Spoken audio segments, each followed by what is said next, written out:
जय हिंद दोस्तों। तो आज के इस वीडियो में बायोलॉजी का बहुत ही इम्पोर्टेंट चैप्टर उत्सर्जन अंग लेकर आया हूँ। तो बहुत ही इम्पोर्टेंट हो जाता है। तो वीडियो को शुरू करते हैं, वीडियो को पूरा ज़रूर देखें। शुरू करते हैं। उत्सर्जन अंग क्या कहलाते हैं? तो उत्सर्जन जो होता है अवशिष्ट पदार्थ को, जो खराब पदार्थ होते हैं उनको शरीर से बाहर निकालना उत्सर्जन कहलाता है, और वे अंग उत्सर्जी अंग कहलाते हैं। जो उत्सर्जक अंग हो जाते हैं मुख्यतः 5 प्रकार के हो जाते हैं। पहला हो जाता है त्वचा, फेफड़ा, बड़ी आंत, यकृत और किडनी। तो त्वचा जो उत्सर्जन करता है वो पसीना, सीबम और नमक। जो पसीना निकलता है, पसीना का उत्सर्जन करता है त्वचा। और सीबम, कभी देखना सो के उठना तो नाक पे हल्का हल्का चिपचिपा लगा रहता है तेल ऐसा, तो वो सीबम होता है, उसका निकालता है। और नमक, पसीने के साथ में नमक का भी उत्सर्जन करता है। फेफड़ा जो होता है वो CO2 को बाहर निकालता है, वाष्प को बाहर निकालता है। बलगम जो होता है, कभी जुकाम हो जाती है तो खांसो तो खखार ऐसी जो आ जाती है उसको बलगम बोलते हैं, वो भी निकालता है। वो फेफड़े के द्वारा होता है कि फेफड़े से ताकत लगती है तब बाहर आता है ये। बड़ी आंत का इतना ज़्यादा नहीं रोल रहता है, अनपचा वो भोजन जो है उसे पचाता है भोजन को, और जो अनपचा भोजन में काइल उसके बाद लेट्रिन के द्वारा निकाल देता है, लेट्रिन को काइल कहते हैं। यकृत जो है अमोनिया को यूरिया में परिवर्तन करता है।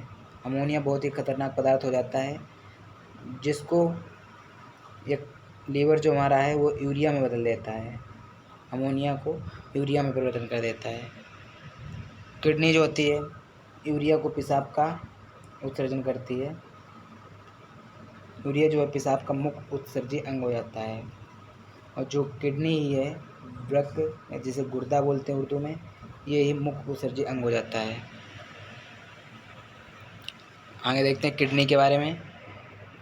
किडनी, इसका जो ऊपर का हिस्सा हो जाता है किडनी के ऊपर, ये अधिवृक्क जो है एड्रीनल ग्रंथि पाई जाती है। ये ग्रंथि के चैप्टर में समझेंगे। एड्रीनल ग्रंथि यहाँ पे पाई जाती है। किडनी, इसको हिंदी में इंग्लिश में किडनी, हिंदी में वक्र और उर्दू में गुर्दा कहते हैं। इसका मुख्य उत्सर्जी अंग हो जाता है। इसका कार्य जो हो जाता है रक्त को छानता है। याद रखना, रक्त को जो छानने का काम करता है वो किडनी करती है, जो रक्त को शुद्धिकरण का काम करता है वो फेफड़ा करता है। ये याद रखिएगा, इसमें बहुत ही कन्फ्यूजन होती है। जो शुद्धिकरण करता है वो फेफड़ा करता है, छानता जो है वो किडनी छानती है। शुद्धिकरण रक्त में ऑक्सीजन को मिलाता है फेफड़ा। ये पेशाब का निर्माण करती है। पेशाब निर्माण एसिड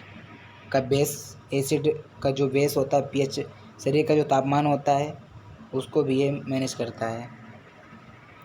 जहर को निष्क्रिय कर देता है। याद रखना, कभी अगर थोड़ा बहुत जहर जाता है तो किडनी जो उसको जहर को निष्क्रिय कर देती है, उसका जो जहर होता है उसको ख़त्म कर देती है मार करके। इसकी संख्या 2 हो जाती है। इसका भार जो है 140 ग्राम का हो जाता है। इसमें एक झिल्ली पाई जाती है, पेरिटोनियम झिल्ली। इसके जो ऊपर की परत होती है इसे पेरिटोनियम झिल्ली कहते हैं। बाहरी भाग जो है कार्टेक्स बोला जाता है। आंतरिक भाग मेडुला, जो प्रवेश द्वार होता है उसे रेनल हाइलम कहते हैं। ये जो है ये अंदर का जो भाग होता है ये रेनल हाइलम कहलाता है। बाहर का भाग कार्टेक्स, अंदर का मेडुला।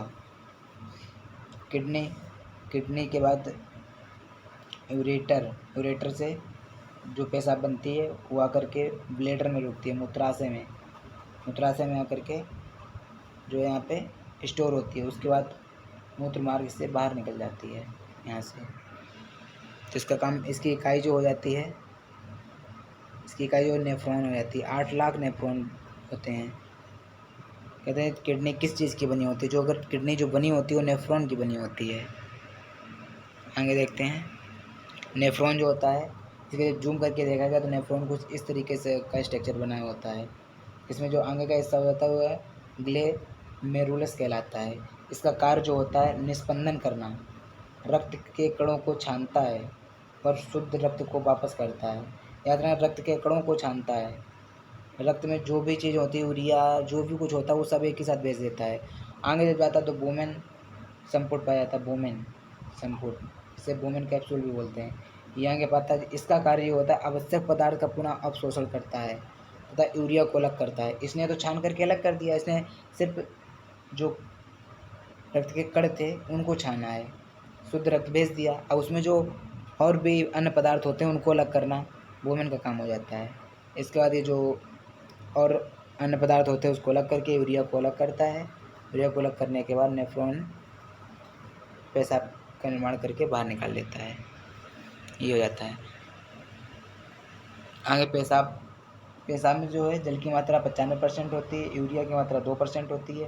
इसका जो पीएच मान होता है 4.8 पीएच मान हो जाता है। इसका स्वभाव जो है वो अम्लीय होता है, याद रखना इसका स्वभाव अम्लीय होता है। क्वेश्चन आता है पेशाब का पीला रंग किसके कारण होता है, तो पेशाब का जो पीला रंग होता है वो यूरोक्रोम के कारण हो जाता है पेशाब का पीला रंग। और जो लेट्रिन का पीला रंग होता है वो ब्लूरीन के कारण हो जाता है लेट्रिन का पीला रंग।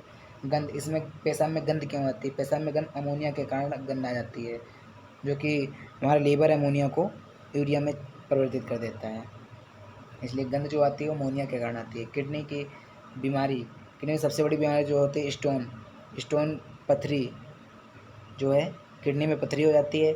जो किडनी की जो पथरी होती है कैल्शियम एक्जिलेट की बनी होती है, कैल्शियम एक्जिलेट की बनी होती है। दूसरी बीमारी यूरेनिया हो जाती है जिसमें अमोनिया की मात्रा बढ़ जाती है। तीसरी जो हो जाती है वो गठिया हो जाती है, इसके गांठी दर्द करने लगती हैं। उसमें जो होता है गांठियों में जो सब जोड़ हैं हाथ में पैर में जो जोड़ होते हैं उसमें जोड़ में साइनोवियल द्रव भरा रहता है, उसमें साइनोवियल द्रव की कमी हो जाती है। उसकी कमी होने से यूरिक एसिड जो है बढ़ जाता है, इसकी वजह से गठिया बीमारी हो जाती है।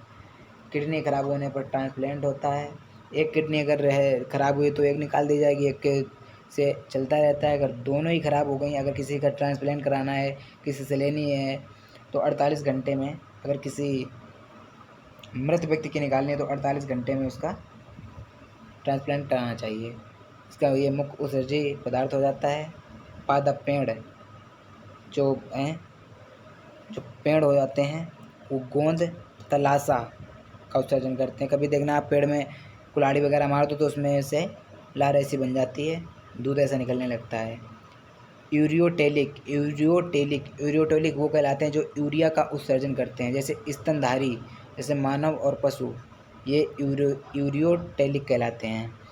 यूरिकोटोलिक जो हो जाते हैं जो यूरिक एसिड का उत्सर्जन करते हैं उनको यूरिकोटेलिक कहलाते हैं। जैसे कि पक्षी आ जाते हैं, सरीसृप आ जाते हैं उसमें। अमोनोटेलिक जो है अमोनिया का उत्सर्जन करते हैं, जिसमें मछली और कीट आ जाते हैं। ग्वानोटेलिक जो हो जाते हैं ग्वानीन का उत्सर्जन करते हैं। ग्वानीन का उत्सर्जन जो करती है मकड़ी करती है, याद रखिएगा। तो ये थे आज का इम्पोर्टेंट चैप्टर।